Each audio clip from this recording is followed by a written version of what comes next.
Lemonade War by Jacqueline Davies, Chapter 13. Sucker. Oh man, you were schooled. Preschool, baby. For the third time that afternoon, Scott Spencer had gotten the drop on Evan, dribbling around him and then hitting the easy layup, so the guys were giving him the business, even the ones on his own team. It was Evan, Paul, and Ryan against Kevin Toomey, Malik Lewis, and Scott. Evan wished that Scott hadn't shown up, but he had, and they needed the sixth guy for the 3-on-3 since Jack had gone home, to ask his mom if they could all swim at his house. So, what was Evan supposed to say? Anyway, Evan was 3 times the ball handler than Scott was, and everyone knew it, so it was all in fun. But it didn't feel like much fun to Evan. "What's up, man?" Paul asked. Evan dribbled the ball back and forth, left hand, right hand, and then through his legs. "Hey, it's hot," he said. "Yeah, it's hot for all of us," said Paul. "Get your game on, dude." But Evan couldn't get his moves right. He was a half step behind himself, and every time he moved, the envelope slapped against his thigh like a repairman. "Speaking of hot," said Ryan, everyone turned to look. Jack was coming up the path, running at a dead dog pace. "Oh, please, God," said Paul. "Let her say yes." As soon as he was in range, Jack shouted, "She said yes." "What's up?" asked Scott. Jack asked his mom if we could all go swimming in his pool, Kevin said. "Hey, Jack," shouted Scott, "can I come too?" "Yeah, sure," said Jack, who'd stopped running toward them and was waiting for them to join him on the path. "Oh, great," thought Evan, but he wasn't about to turn down a dunk in a pool just because Scott Spencer would be there. Nobody wanted to go home for suits and towels. Kevin, Malik, and Ryan were all wearing basketball shorts anyway, so they could swim in those. "We've got enough suits at the house," said Jack. "My mom saves all our old ones." At the house, Evan changed into one of Jack's suits. He wrapped up his underwear and shirt inside his shorts and put the handle of clothes on the end of Jack's bed next to all the other guys' piled up clothes. It felt good to drop the heavy shorts with the envelope stuffed in his pocket.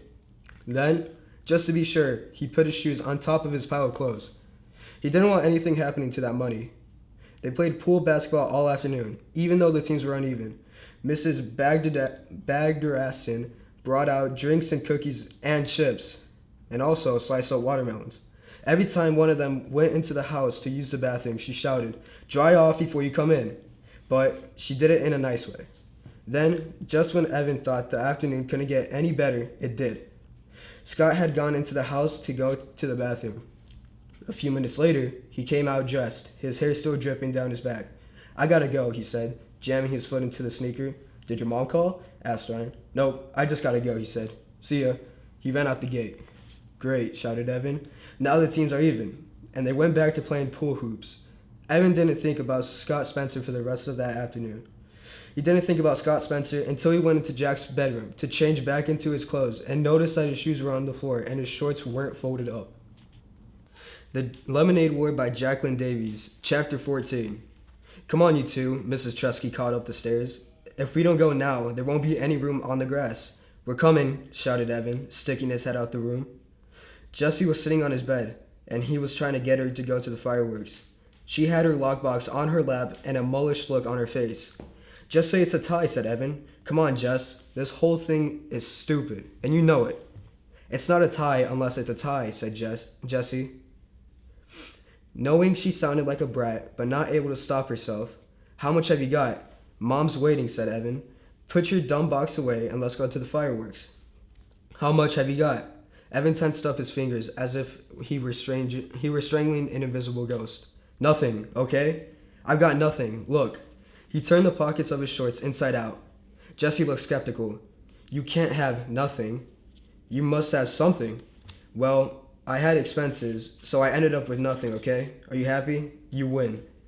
Evan sat on the edge of the bed, looking at the floor. Jessie felt her heart sink. "You spent all your money on mix for your lemonade on wheels stand?" Jessie asked. "All of it?" Evan nodded. Jessie felt like crawling under the bed and never coming out. "It didn't pay off so good," she whispered. "There were a few bugs in the system," said Evan. "That's a joke Jessie would have loved," he thought. "Before the war. Now, it was all just money and numbers and bad feelings. There was no room for laughing." "Oh," said Jessie, her voice the size of an ant. She stared down at the box in her lap. "I've got She opened the lid of the lockbox, took out the change tray, and pushed aside all the scraps of paper she had collected and the comment card from Megan. She started. Wait a minute. This isn't my money. She picked up a handful of wrinkled, bunched up bills. Evan lay down on the bed and covered his head with his pillow. Jessie counted the money quickly. $62.11. Where'd this come from? I'm a mummy, said Evan from underneath the pillow. What? Said Jessie. Take that dumb pillow away. I can't understand what you're saying. She hit the side of his leg for emphasis. It's my money, he shouted, still through the pillow. It was $103, but then I spent $41 for the lemonade on wheel stand. So now it's just $62. Your money? But where's my money? Evan pulled the pillow away from his face. His eyes were closed. His nose pointed at the ceiling. He folded his arms across his chest like a dead man. I took it. Well, give it back, said Jessie. This time she hit the side of his leg for real. I can't. It's gone. He lay as still as a 3-day-old corpse. Gone? Gone where? Jessie was shrieking now. Never in her life had she worked so hard to earn money. Never in her life had she had more than $100 in her hand. Never in her life had she had a friend who trusted her like Megan had. I don't know. It was in my shorts pocket. And then I played basketball with the guys. And then we went to Jack's house to swim. And I took off my shorts and borrowed a suit. But when I went back to change, the money was gone. He sat up and faced his sister. I'm really sorry. In a real war, you fight. You fight with your hands and with weapons. You fight with anything you've got because it's a matter of life or death. Jessie felt the loss of her hard-earned money like death, and she ripped into Evan with all the power she had in her body. She punched him. She kicked him. She threw her lockbox at him. She wanted to tear him into little pieces. Evan didn't try to pin her, though it would have been easy to do. Part of him just wanted to lie on the bed and take it all. For being the one who started the whole thing by saying, I hate you. For making Jessie feel so rotten about herself, just because Evan felt so rotten about himself. For taking Jessie's money and losing it to Scott, just for being stupid. But Jessie was really going at it. And if he didn't protect himself at least a little, he was going to end up in the emergency room. And that would upset his mom. So he kept his hands up in front of his face, just enough to keep Jessie from gouging out her eyes. But he never once tried to hit her back. He was done fighting. Finally, Jessie ran out of gas. She lay down on the bed and tried to make her brain work. Her body was so worn out that her brain felt like the only part of her that could work. One of your friends stole my money, she asked. I think it was Scott Spencer, said Evan. He went upstairs to go to the bathroom, and then he came down in a hurry and said he had to go home. After that, I went upstairs, and the money was gone. He's such a jerk, said Jessie. The biggest, said Evan. If he gets an Xbox, I'll know it was him. It was a lot of money, said Jessie, feeling tears start to spring from her eyes and run down her face. It was, said Evan. I couldn't believe how much when I saw it. You're really something, you know.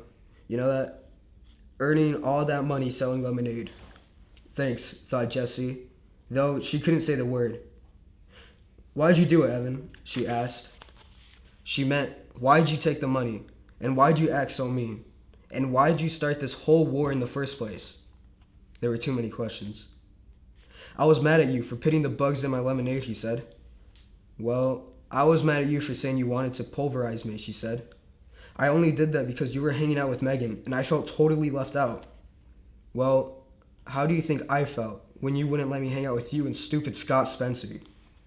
Well, I was mad at you because Jessie sat up and looked at Evan. Evan looked at the wall.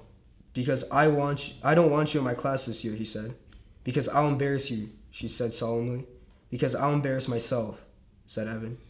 I never have the right answer in math, and I read slower than anyone when I read out loud. And I make mistakes all the time. And now with you in the class, it's going to be even worse. They'll all say, wow, he's even dumber than his little sister. Evan's shoulders slumped and his head hung low. You're not dumb, said Jessie. I know you don't think I am, he said. And that stinks too, that you're going to see how dumb I am in school. You're not dumb, said Jessie again.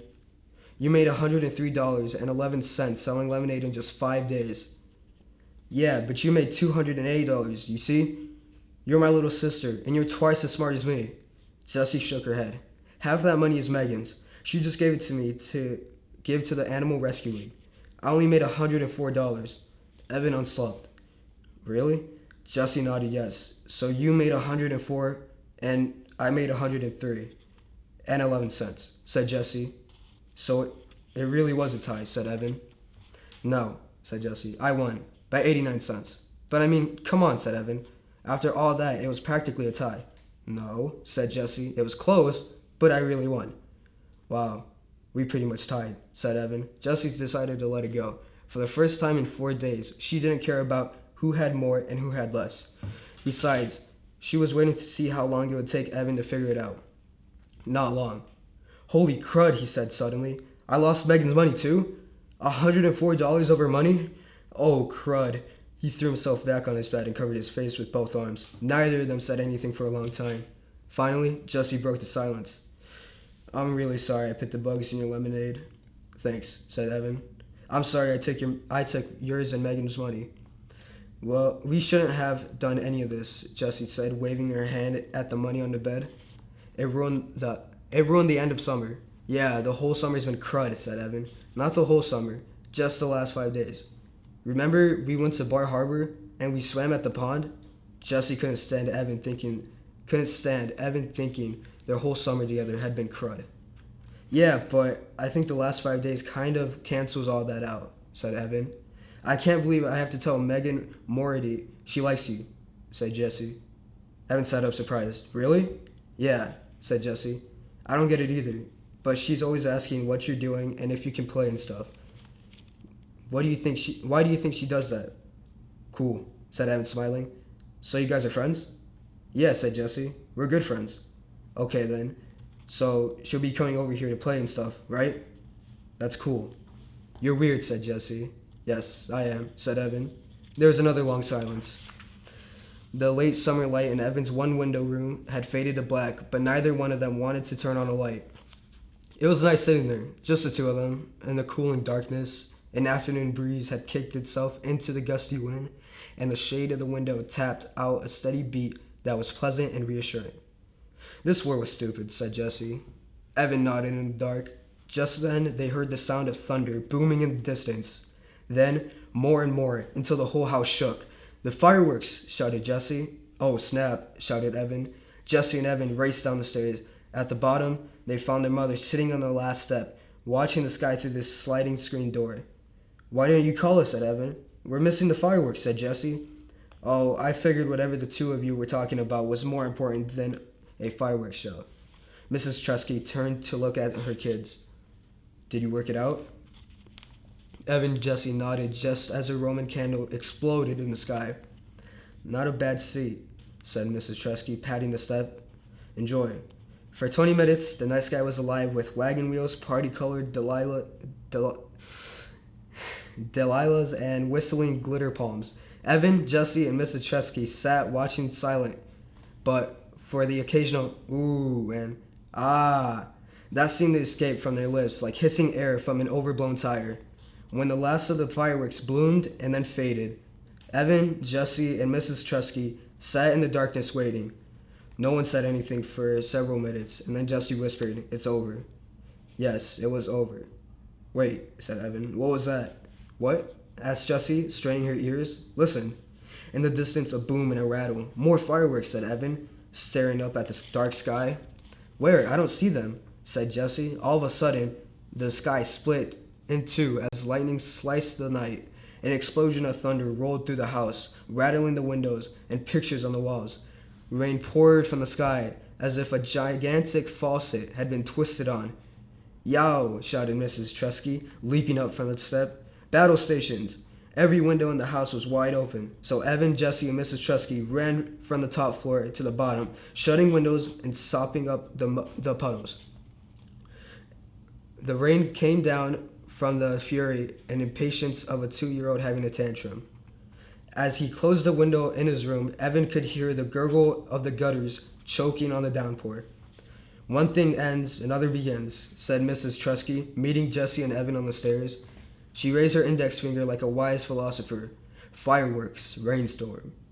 Jesse raised her index finger. Summer, school. Evan raised his index finger. War, peace. Then they laughed because it was silly. The three of them acting like wise philosophers standing on the stairs. That night, before she closed her door, Josephine whisper shouted to Evan, who had already been in bed. "Hey, I've got an idea about getting Megan's money back." The end.